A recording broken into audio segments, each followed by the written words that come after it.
Esse episódio é patrocinado pela Vibra. Se tem energia, vibra!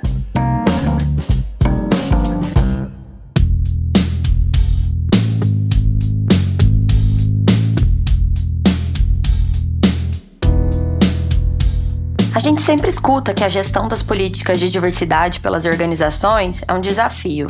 Não adianta ser da boca para fora. As rotinas e a estrutura das empresas precisam ser alteradas e adaptadas para que, mais do que apenas contratados, esses novos talentos possam ser desenvolvidos e prosperem na carreira.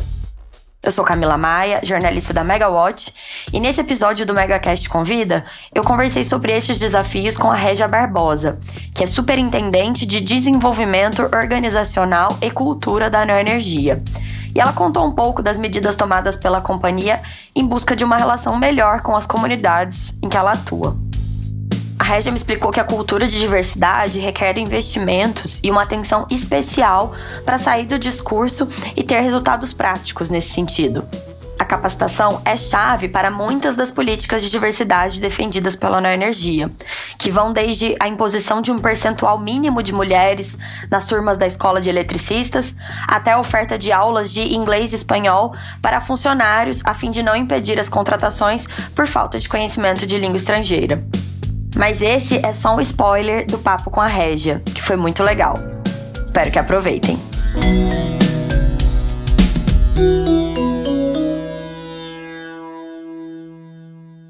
Oi, Régia, tudo bem? Você pode se apresentar para os nossos ouvintes? Claro, Camila. Meu nome é Régia Barbosa e eu faço parte da equipe de desenvolvimento de recursos humanos da Neoenergia. Especificamente a minha área é bem focada em formação de pessoas, em desenvolvimento de talentos, aquisição de talentos e, neste momento, nós estamos responsáveis também por as iniciativas de diversidade. Legal, então você tem bastante coisa aí para falar com a gente sobre o nosso assunto de hoje, né? A gente vai tentar falar um pouquinho sobre o objetivo de sustentabilidade da ONU de trabalho decente e crescimento econômico. E a Neoenergia tem feito um trabalho bem legal nesse sentido, né? Recentemente vocês lançaram aí uma escola de eletricistas. Você pode contar um pouquinho sobre essa iniciativa? Na verdade, Camila, a escola de eletricista ela existe desde 2013, acredita? É uma iniciativa até bem madura no grupo. O que é mais recente é a inclusão de mulheres, mas eu vou te falar. A escola é uma iniciativa que nos conecta diretamente às comunidades onde a gente atua, porque é nessas comunidades que a gente busca os candidatos para a escola, né? É por meio dessas conexões que a gente tem com a comunidade que a gente atua que a gente identifica os alunos, né? Faz com que eles se formem, eles passam mais ou menos 90 dias estudando, depois eles passam por um processo seletivo e aqueles que são melhores qualificados, etc., acabam sendo contratados como nossos colaboradores, né? Como eu te falei, desde 2019, quando a gente inseriu mulheres na escola, a gente se vinculou muito a um compromisso de inclusão de gênero. E desde 2019 até agora, a gente deve estar aí com aproximadamente 320 mulheres contratadas e quase 500 formadas. Qual que é a importância assim, desse tipo de iniciativa e da inclusão das mulheres para vocês, assim? Que é uma área que tem pouca mulher, né, assim, no mercado de trabalho, até para você fazer uma contratação. Exatamente. Assim, a importância é exatamente isso que você falou, é a gente tornar a profissão de eletricista uma profissão inclusiva. E para que a gente consiga acessar essas mulheres, né, a gente faz uma série de ações aí junto às comunidades. A gente se junta, né, faz parcerias com essas entidades, né, sem fins lucrativos, com associações. A gente já fez parceria até com escola de samba, para que a gente possa ter acesso às pessoas e possa mostrar o trabalho da escola de eletricista, não só com uma perspectiva de formação, porque ela é uma formação, porque mesmo que esse profissional não seja contratado pela Neoenergia, ele sai da formação podendo ser um eletricista predial, por exemplo. Mas o nosso objetivo é poder absorver o maior número deles. Então, acho que a importância é isso, sabe? Não só inclusão, mas também assegurar que a nossa comunidade, né, esteja sendo beneficiada pela geração de trabalho e renda também.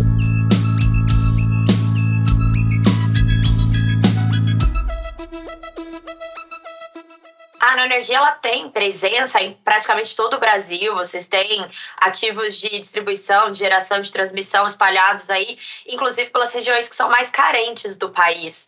Como que funciona para essa relação com a comunidade, o trabalho? Vocês chegam a capacitar a comunidade para trabalhar com vocês? Sim, assim, à medida que a gente precisa de atividades, né, específicas e onde a gente possa ir às comunidades e fazer as formações, a gente faz sim. A gente já fez capacitação para analistas, para agentes de faturamento, enfim, depende muito da necessidade local. E aí a gente, junto com a comunidade, atua, né, para que esses profissionais sejam também nossos colaboradores. Entendi. E aí vocês vão fazendo essas parcerias com as instituições locais, por exemplo, a escola de samba que você mencionou agora, eu fiquei até curiosa para saber. Na verdade, eu vou te contar um pouco então. O nosso grande parceiro é o Senai. O Senai tem sido um excelente parceiro para a gente ao longo desses anos, porque o Senai conseguiu captar um pouco a nossa necessidade e ele acaba adequando, né, os programas, as formações que a gente precisa. E aí, nesse sentido, o que a gente faz? A gente faz meio que uma parceria com as instituições locais. Quando eu te falei da escola de samba, é porque a gente foi lançar a escola de eletricista em Salvador, na Bahia, e a gente precisava ter acesso a essas pessoas. Então, o que nos veio à mente? Onde é que a gente tem que encontrar essas mulheres? É onde elas estão. Né? E é exatamente por isso que a gente chegou na escola de samba, porque conversando com pessoas influentes da comunidade, eles nos passaram vários locais onde a gente poderia acessar. Então é a escola de samba, é o Pelourinho, a associação de mulheres, né, das comunidades. Então é por isso que a gente chegou. Então essa parceria, ela funciona assim, definimos aí com eles como é que é a abordagem que vamos fazer, né? Definimos reuniões, apresentamos o projeto, damos às pessoas que estão presentes a possibilidade de se registrarem ou de se candidatarem, né, às opções que a gente oferece, e a partir daí a gente começa, né, a fazer todo o processo de seleção, recrutamento e seleção dessas pessoas para que elas fiquem conosco.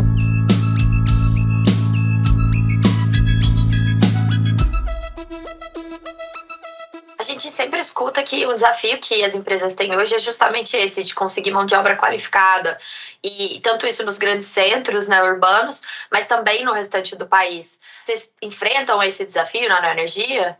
Sim, com certeza. Principalmente quando a gente tem algumas metas muito focadas para a inclusão.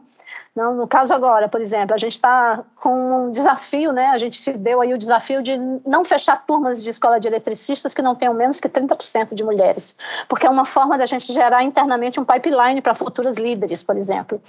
Então, a gente está aí, batalhando. A comunidade, ela não tem essas pessoas prontas. É um trabalho quase que de garimpo, sabe? Mas as nossas parcerias nos ajudam bastante. Então, rede de mulher, mulheres do Brasil, enfim, uma série de redes que já existem hoje, a gente usa essas redes para buscar essas pessoas. As questões de qualificação, elas passam pela crise do próprio contexto que a gente vive, né?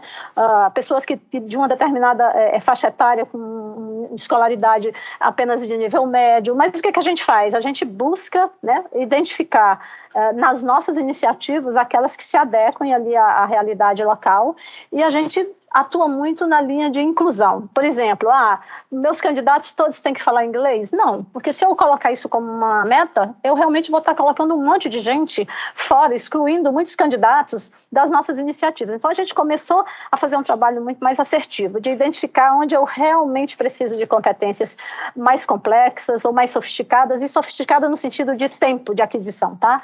Para que a gente possa viabilizar, né, a possibilidade de inserção e de adesão, né, do maior número de pessoas possível.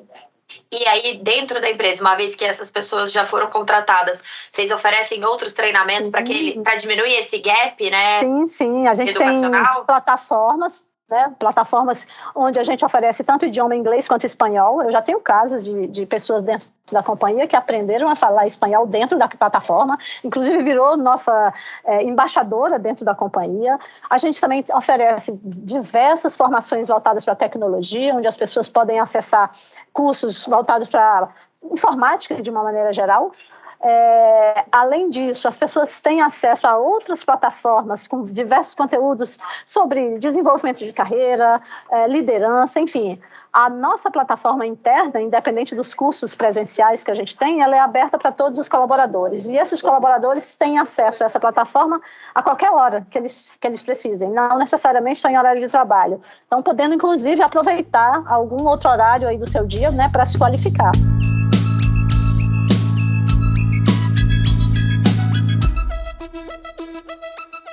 Falando da questão de gênero, você falou ali da meta de 30% dos cursos de eletricistas. O último dado que eu peguei da Neoenergia, que foi do relatório de sustentabilidade de 2020, falava que a empresa tinha 18% do quadro composto por mulheres. Como é que são as iniciativas de vocês para aumentar essa proporção? Esse número que você pegou é porque ele acaba inserindo todos os eletricistas, que é na metade do nosso contingente, né? E como a gente tem ainda um quadro muito fortemente masculino, então esse percentual acaba realmente ficando menor. Mas quando a gente considera posições administrativas, esse número melhora significativamente. Esse número vai para próximo de 40%. Mas vamos lá ao que você me perguntou. As nossas iniciativas são as seguintes. A gente tem um trabalho recém-estruturado, onde a gente trabalha mentorias femininas, mentorias no sentido de empoderar daquela maneira mais simples, mostrar possibilidades, né? Usamos executivas internas para que elas digam para as pessoas como é que foi que elas chegaram naquele caminho, quais foram as suas estratégias de desenvolvimento para isso. Além das questões voltadas para a mentoria, a nossa regra de recrutamento e seleção, ela já define que para 100% das minhas posições de liderança, eu necessariamente tenho que ter pessoas de segmentos diversos. Os nossos entrevistadores também, a gente recomenda que sejam entrevistadores de segmentos diversos para que a gente não tenha, ou a gente reduza, né, a possibilidade de algum viés nesses processos. Nossos processos de seleção de sucessores, edificação de talentos, eles estão começando a considerar a composição diversa também. O que significa isso? Assim como eu quero ter 20%, 30% de mulheres no meu quadro de liderança, eu preciso criar um pipeline. Então, a gente está usando momentos onde eu defino sucessores, talentos, pessoas potencial para assegurar que essa definição está alinhada com o nosso objetivo e a gente inserir mulheres, pessoas de outros segmentos, para que a gente possa ter uma base diversa na hora de considerar a ocupação de posições de liderança dentro da companhia. Na prática, você tem sentido que essas iniciativas têm funcionado? Com relação à operação, né, que é onde eu tenho aí a escola de eletricista, tem funcionado sim. A gente já tem diversas mulheres que são supervisoras. Antes a gente não tinha, a gente só tinha homens. O nosso contingente feminino na liderança tem crescido sim. Hoje a gente já tem total apoio da direção, da diretoria, para visualizar um processo seletivo muito mais inclusivo. Hoje eu consigo discutir sem grandes dificuldades, né, mostrando exatamente a necessidade de ter um olhar mais diverso, pensando na representação da sociedade nos nossos processos. E esse é um tema que o nosso presidente pessoalmente atua, né? Então, todas as vezes que a gente tem reuniões de resultado, ele traz esses números, ele faz todo o approach de desafios e que acaba fortalecendo muito o trabalho da gente, né? Então, tem um sentido sim. Se você me pergunta assim, é como a gente queria? Não, mas eu vou te dizer que a gente evoluiu bastante e acho que daqui a um tempo a gente vai estar bem melhor do que, por exemplo, no ano passado ou no ano anterior.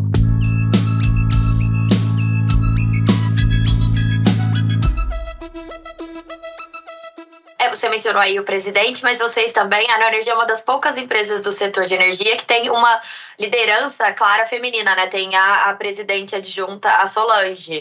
Sim. Isso ajuda, assim? É porque a gente ouve muito a questão do espelho, né?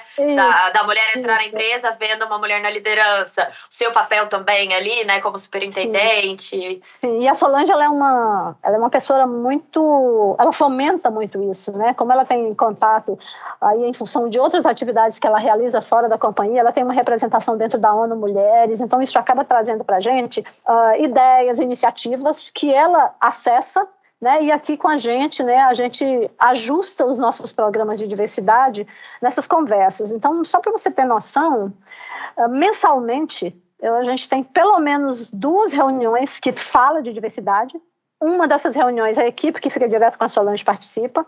Do ponto de vista global, aí quando eu estou pensando na Neoenergia como dentro do Grupo Iberdrola, a gente tem um comitê de diversidade e inclusão que funciona mensalmente com reuniões para que os planos globais estejam também alinhados, os objetivos acompanhados. Mas, sem dúvida, o fato de a Solange estar com a gente, né, e ela ter essa atuação tão forte, é muito bom. A Solange já foi mentora de alunas internas e externas também, né? Ela acaba atuando também aí com a comunidade, o que é bem bacana. Pensando assim que esse tipo de iniciativa que vocês executam aí na Neoenergia, né, tanto de gênero, mas essa questão mesmo de trabalho decente, né, esse componente, é uma questão que exige muito investimento, planejamento. Dentro do grupo, assim, como que isso é visto do ponto de vista estratégico? Se começar a gastar muito dinheiro, pode ser que a empresa recue ou é uma coisa importante mesmo?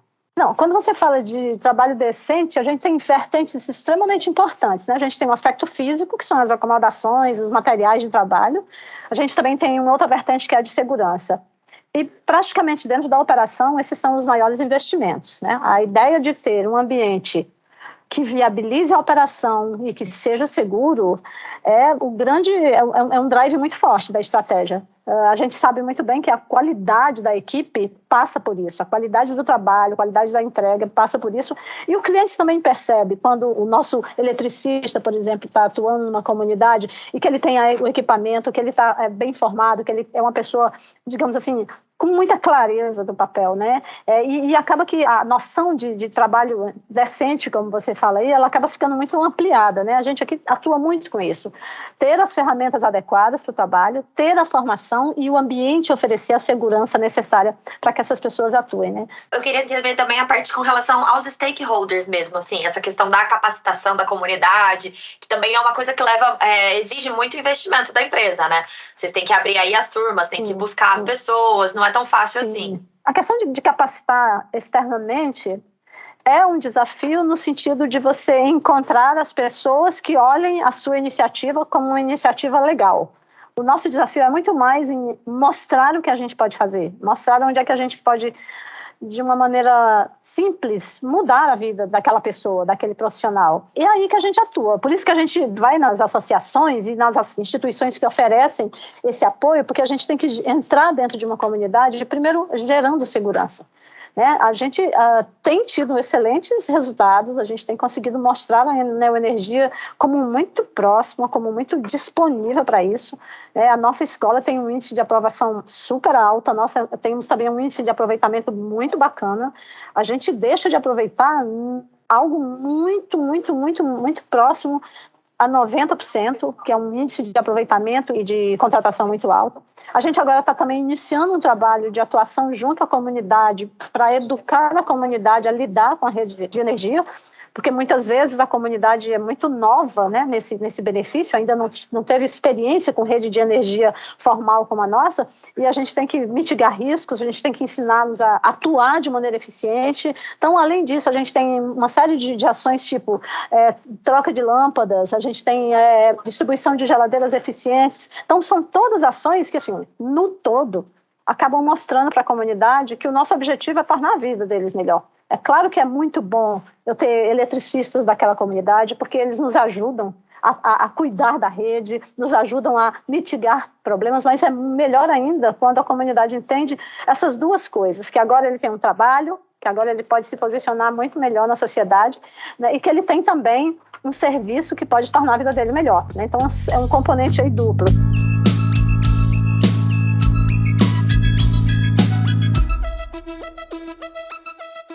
Em relação às vagas de diversidade, vocês têm isso? O que a gente faz, né? A gente direciona, a gente tem sempre vagas abertas para as pessoas com deficiência. Então, a qualquer momento, uma pessoa com deficiência pode se conectar com o nosso site e se inscrever para posições, porque a gente tem sempre vagas e a gente estimula também, eu tenho buscado cada vez mais estimular isso, se associando a sites específicos para que as pessoas conheçam a Neoenergia como uma possibilidade para quem tem deficiência. A gente assegura, né, que 30% das vagas da escola de eletricistas sejam mulheres. Nós temos também uma meta de mulheres na operação até 2025 de crescer pelo menos 15% até lá e ter mais mulheres, né, dentro da nossa planta. O nosso processo seletivo, que ele vincula muito uma presença, né, de gêneros diversos, de pessoas de segmentos diversos, mas eu não tenho assim uma meta, eu tenho que contratar X isso, X aquilo. A gente inclui o nosso processo seletivo dentro dessas abordagens que eu te falei. A gente tem escutado muitas empresas tentando abrir vagas voltadas para a comunidade LGBTQI+, para mulheres, para negros. Quando a gente vai falar da escola, por exemplo, a gente fala isso. Inclusive, a gente já tem 2 pessoas trans no nosso grupo, recém-contratadas. E tem pessoas também que não são trans, são realmente não tiveram nenhuma dificuldade de se adaptar ao trabalho, mesmo optando por um gênero diferente, né, daquele que fisiologicamente elas têm. Então, a gente tem bastante casais homoafetivos, enfim. A gente tem conseguido identificar essas pessoas, sim, dentro do nosso contingente de contratações. Tanto, Camila, que a gente, dentro do programa de diversidade, nós temos grupos específicos onde a gente formou esses grupos, por exemplo, para falar sobre PCD. Muitas vezes a gente, não, vamos fazer um grupo de trabalho para falar de PCD, mas quem é que pode me dizer a melhor forma de ter ações para o PCD? Então, a gente buscou PCDs internamente, a gente tem um grupo LGBTQI+, enfim, a gente acabou identificando internamente comunidades e essas comunidades nos ajudam a compor as ações, né, que podem fazer aí o trabalho de inclusão ser melhor percebido também.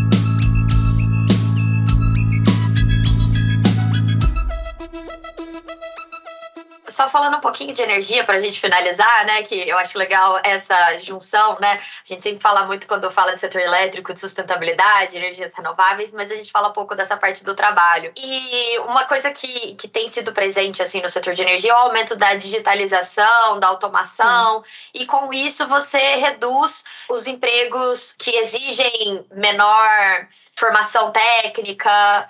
Como é que funciona isso para vocês? Assim, você tem algum tipo de plano de carreira para esses funcionários que fazem essas funções mais simples serem, por exemplo, o pessoal, né, que vai fazer a medição, né? Um dia que a gente tiver Smart Grid, não vai mais precisar dessa função. Olha, a única alternativa que a gente tem é capacitar essas pessoas, porque eles têm um conhecimento muito importante para nós, que é com relação às comunidades que a gente vive.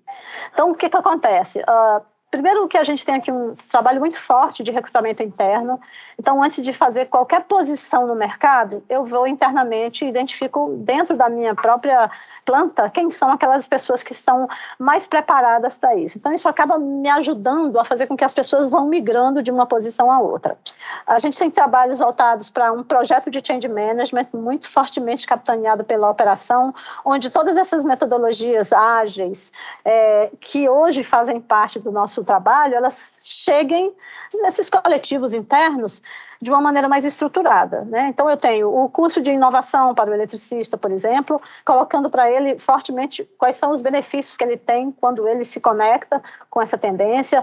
A gente oferece cursos, como eu falei antes, de tecnologia, seja ela voltada para o próprio processo de trabalho, como Excel, Word, enfim, pacote Office, ou outras metodologias, né? O que a gente percebe é uma migração muito interessante, né, dos nossos eletricistas para outras posições. E à medida que a gente vai digitalizando processos, a gente tenta buscar ali dentro de casa aquelas pessoas com as quais a gente pode atuar de maneira mais, digamos assim, mais forte, ou essas pessoas podem nos ajudar multiplicando, né, temas internamente, para que a gente não perca pessoas, né? O nosso turnover é muito baixo ainda, né? Não é um turnover alto, e o percentual de turnover que a gente tem hoje, ele não necessariamente é causado por isso, é muito mais por pessoas que encontraram alternativas mais interessantes de carreira, mudaram de segmento, ou enfim, do que propriamente pela perda de habilidades, né, com relação ao trabalho.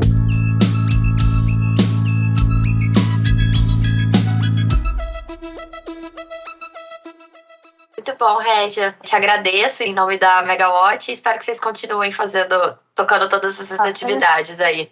Tá, ok. Assim, queria só finalizar dizendo que esses são trabalhos, assim, que deixam a gente muito felizes, né? De verdade, assim, a gente gosta muito de falar da escola, gosta muito de falar das coisas que a gente faz aqui, porque são iniciativas muito genuínas, são iniciativas que os colaboradores, inclusive, são envolvidos de uma maneira muito genuína, porque gostam, né?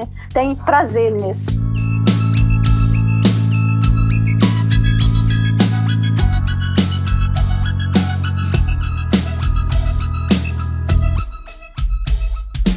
E esse foi mais um episódio do nosso MegaCast Convida. Até a próxima, pessoal!